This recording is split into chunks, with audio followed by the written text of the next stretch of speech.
What is up, everybody? Welcome back to Mount Mograph Summit 60. Let me check my notes here. Just kidding, I do not have any notes. It's going to be Summit 68, the Morphy text countdown inside Adobe After Effects. In today's video, we're going to be going ahead and creating a cool little psychedelic countdown, I guess you'd call it, with a lot of subtle little effects, and also we're going to go ahead and use a tool that we've never used before. So I think it should be a fun video. I'm excited to do this, and anyway, let's go ahead and jump right into it.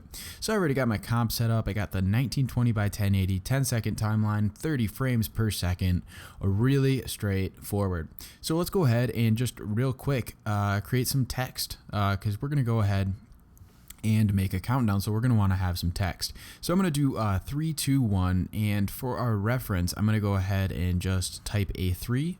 I'm going to duplicate this layer and type a 2, and duplicate that layer and make a 1. So then I'm just going to go ahead and center up these anchor points and center this up actually in our composition right in the middle. So we're in good shape to get rolling with this. So let's go ahead and hide both R2 and 1. So I originally tried to do this effect with actually just like converting the text to paths here with this thing, and honestly it got a little bit messy, so we're gonna go ahead and hand do it and make use of our pen tool skills. So that'll be cool. So let's go ahead and just grab our pen tool here, so with G, and probably we're going to want to switch our fill just off so we're able to see our lines. So I'm going to turn my stroke on and maybe change the color to something that really sticks out, like this blue, and I'll just keep the stroke at 4. So what we're going to do is just go ahead and trace our 3, and then we'll roll on with the rest of the video.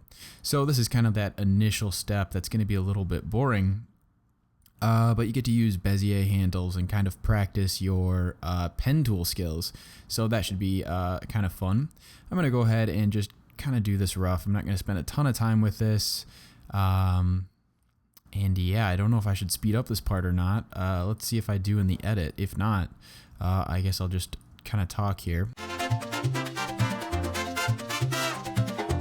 Alright, so we've got that first little 3 traced. Let's go ahead and just toggle down here, hold command, click your arrow, and make a keyframe on the path, because that is what we're going to be changing. So I'm going to press U on my keyboard, and it's not perfect, but I'm not going to really worry about that right now. I'm going to go ahead and hide my 3 and open my 2, and I may as well lock both those layers.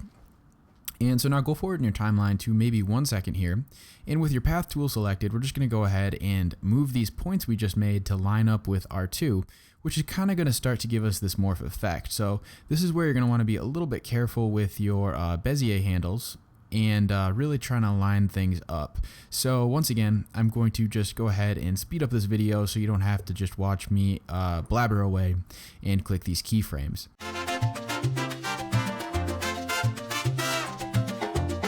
Okay, so as you can see here, I thought I'd come back to this video just to tell you this real quick. I kind of loosely set up where my little points are going to be for this part of the tracing, and then I'll go back and fix them. I just kind of wanted to lay out where the keyframes are going to move to, and then you can go ahead and zoom in and just kind of tweak those Bezier points. So once again, I'll speed up the video so I don't have to waste your time, and we'll jump back into the next number.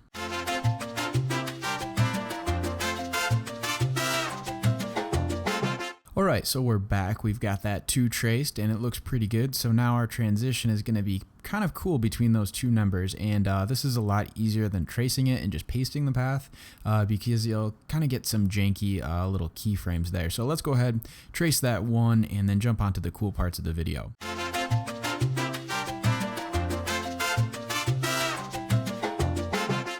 Alright, so I'm back. As you can see, I've done my classic super wiggly trace of this 1. I would never use a font that looks like this, but that's what we have right now. So I'm just going to throw out a little fact here. You may or may not know, if you have this, see I chose blue, and my shape path is also traced with blue. So if you switch your layer color actually to something you can see, you'll be able to also see your path a little bit easier. So like right there, I have some contrast. I was kind of clicking blindly. So now I'm going to go ahead and just tweak those Bezier points to kind of make it line up with this 1 a little bit better. So quick little speed up, and we'll be right back.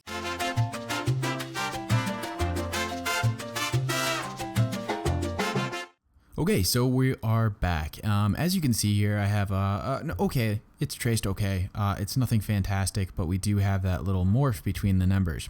So what you can do is go ahead and finesse this, like in between these little keyframes. You can go and maybe delay one if you don't like how it's looking and you want to make it a little bit more rounded, or anything like that until you're happy with the general animation of this. So you're going to want to obviously keep your amount of points down because it'll just make it easier in the long run. So I did okay with this, but I would actually try to use less. As you can see, it starts to get a little crazy going into the 2-in-1, so that's why it took a little bit longer to animate.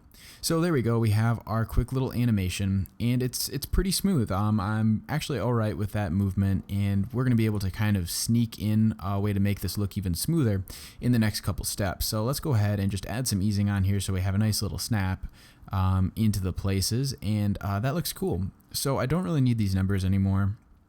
I'm going to unlock them and delete them.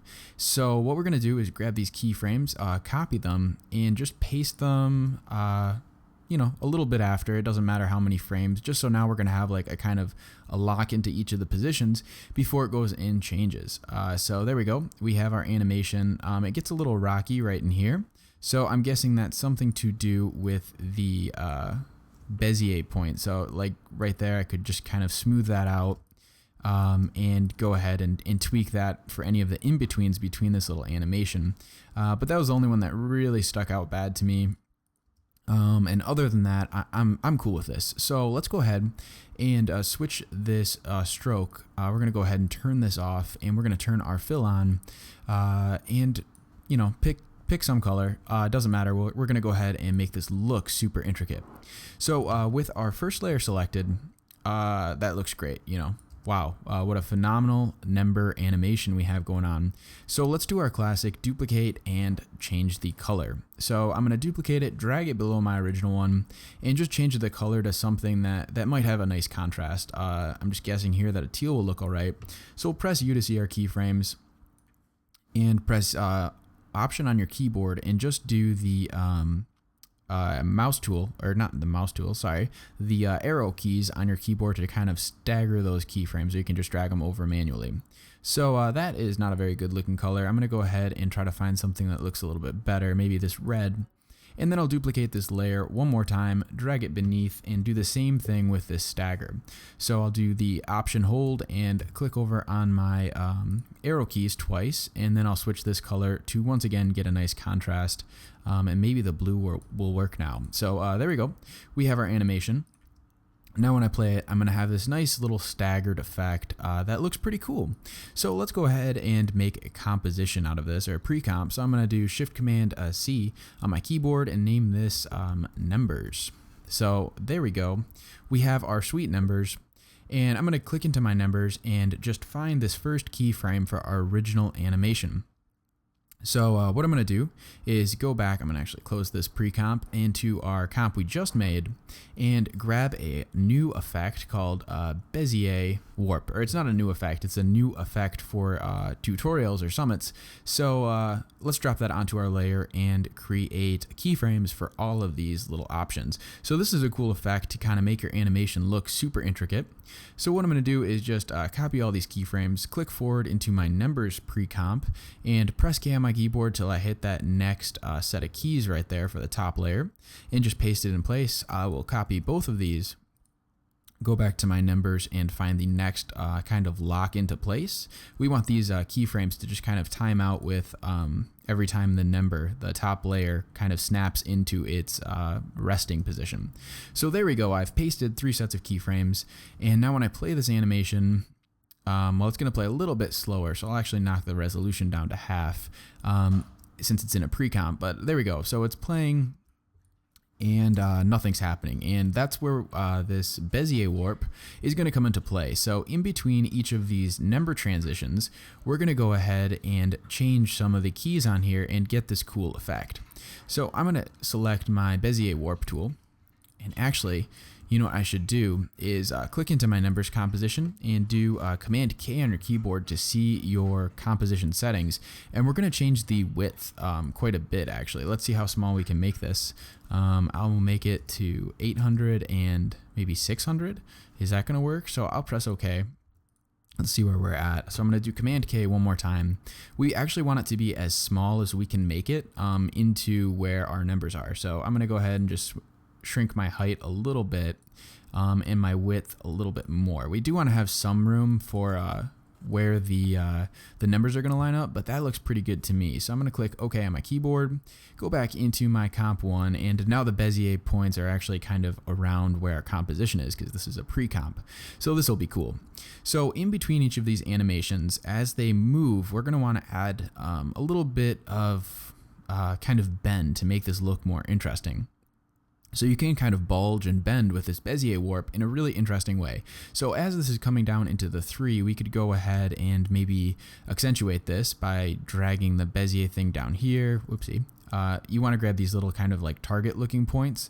I'm going to bend it out there, maybe bend this in. There's a whole bunch of them, so you can do quite a bit with it. But you don't want to distort it too much. You can turn up your quality. I'm going to turn it up to 10 here. And we'll just see how that looks. So there we go. It's kind of bending as this is happening, and we're getting a little bit more of an interesting animation. So I'm going to change these points so they're not all changing at the same time, and we have a little bit of kind of an organic movement here. So I'll maybe bend this one in. But as you can see, this deformation is really interesting to do over your comp. So now we have all that happening as we go into the 2, and then as we go into the 2 and transition into the 1, let's go ahead and do something else. So I may squeeze it over to this side and also give it a little bit of a bulge on this side and bend it up.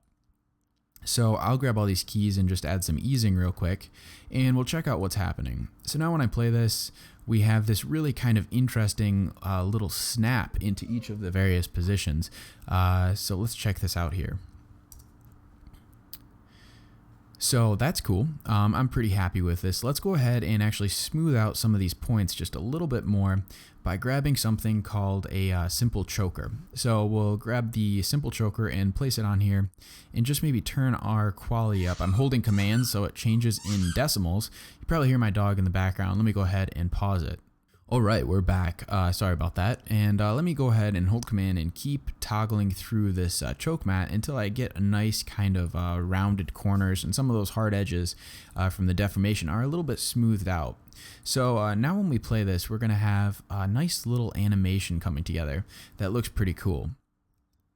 So I'm going to play this for another second and just make sure I'm happy with it. And yeah, it's looking pretty good. So let's go ahead and add a couple more things to really make this effect look way more interesting. I'm going to go ahead and do Command Y on my keyboard for a new solid and just grab another effect. This is called I think CC ball action or something like that. I'm just going to type in ball because I'm really not sure what this effect is called. Oh, I was right. CC ball action. So we're going to drag this onto our red solid here. And as you can see, a whole bunch of dots show up. So let's turn our ball size down to, I guess 39 works for me, and you can turn up your spacing and get all kinds of crazy effects. It's actually a fun little effect to play with. You can scatter all of them. You can scatter all these points and have a lot of fun with it. So let me go ahead and turn my ball size down and maybe my grid spacing down as well until I have all these nice little dots over my composition. So what I'm going to do is duplicate my numbers layer, drag it above my red solid, and track mat alpha onto the numbers. So now it's going to be sticking out from the rest of our animation. So I'm going to drag these 2 layers beneath our normal layers 1, and I'm going to drag this numbers alpha mat over to the right about 2 or 3 spaces. So you can hold Option and do page down on your keyboard, or just drag it over till it looks good. So as you can see, now we're having this nice kind of delayed, pixelated looking thing. That's an easy way to make your animation look way more intricate than it actually is.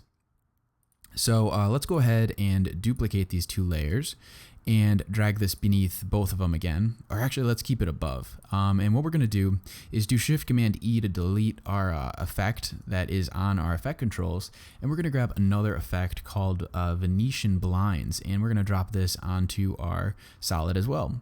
So with this one, let's go ahead and just scale up our layer, our numbers layer, just for a second to see what's going on. And we're going to click our red solid with Venetian Blinds and just turn up our transition complete a little bit to see what we're getting.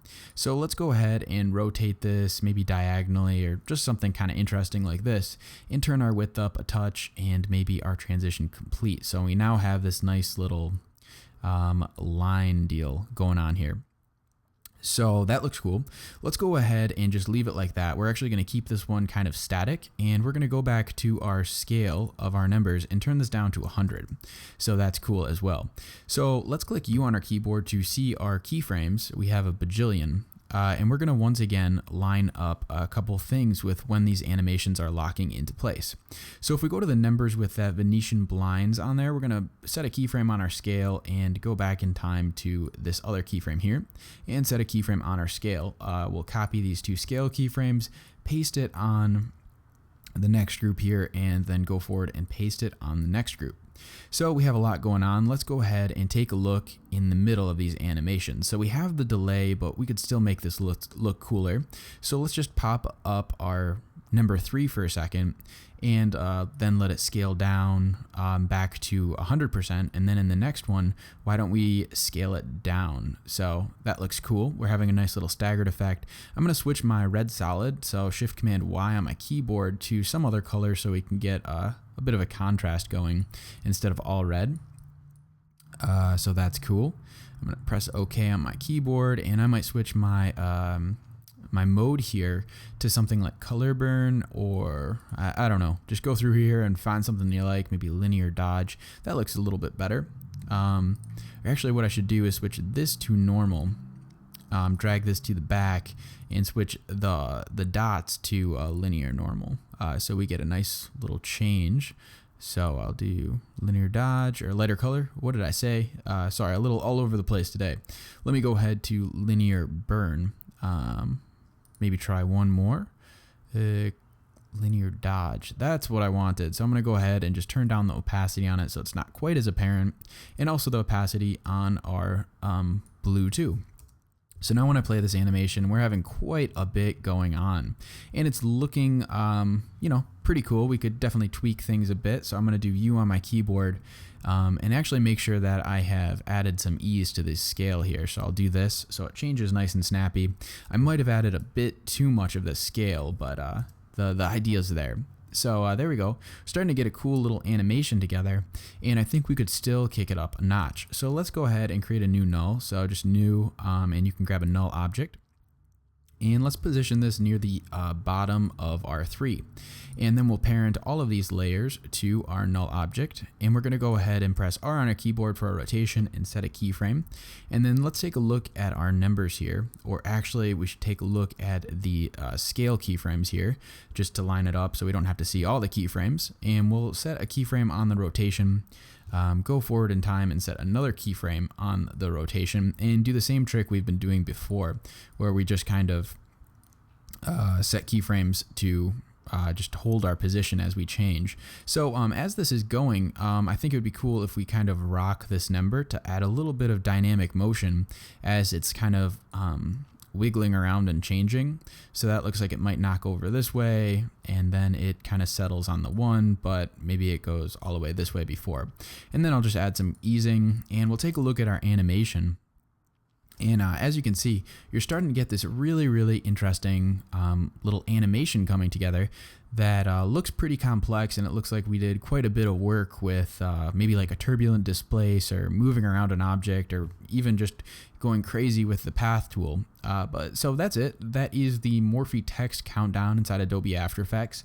If you spend a little bit more time with it, you can definitely get something together that, you know, looks a little bit cleaner. We kind of did that quick, but that's how you make it. So I hope you had fun with the video today. I'll catch you guys later. Subscribe, like the channel, leave a comment, anything you want, and high five. I'll catch you guys later. See ya.